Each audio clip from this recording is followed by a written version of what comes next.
68. Critica el sentit de l'ordre dels que ens governen i a la passivitat del poble. Aquesta cançó va burlar la censura de l'època. Així, el mirlitó és substituït per un nonó de canya. La força, la por, la pau, cada vegada són més feres, ferotges, i no ens deixarem agafar. Aullarem, cantarem i recitarem per no deixar que el poble dorma.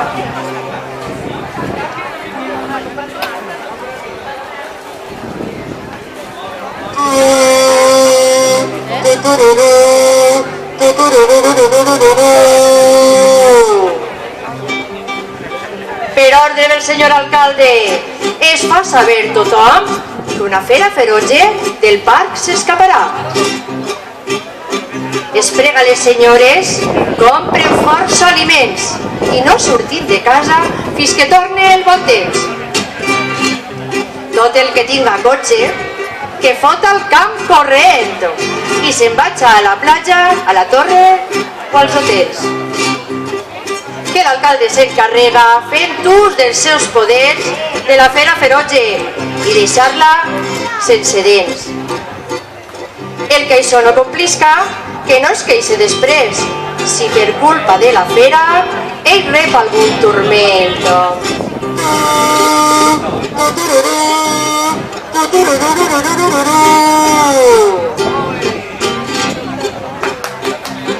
Jo, que no tinc casa, ni cotxe, ni carret, em vaig trobar aquell dia a la fera del carrer, tremolant i mig mort. Ai, Déu, redeu la fera. I en veure'm tan fotut, em va dir molt planera: xicot, per què tremoles? Jo no te menjaré. I doncs, per què t'escapes del lloc on t'has marcat? Que vull parlar a l'alcalde i dir-li que tinc fam, que la gàbia és petita i jo necessito espai. Els guàrdies que la veuen la volen atacar. La fera és defensa, però no la deixen parlar. Com ells són molts i ella sola, no pot i me l'estove. I emprenyats per la feina, a la gàbia me la tornen.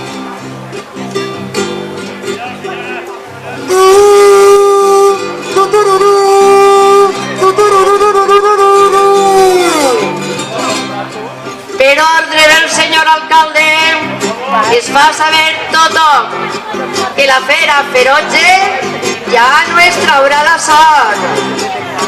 I gràcies a la força no ha passat res de nou. Tot és normal i maco i el poble resta en pau.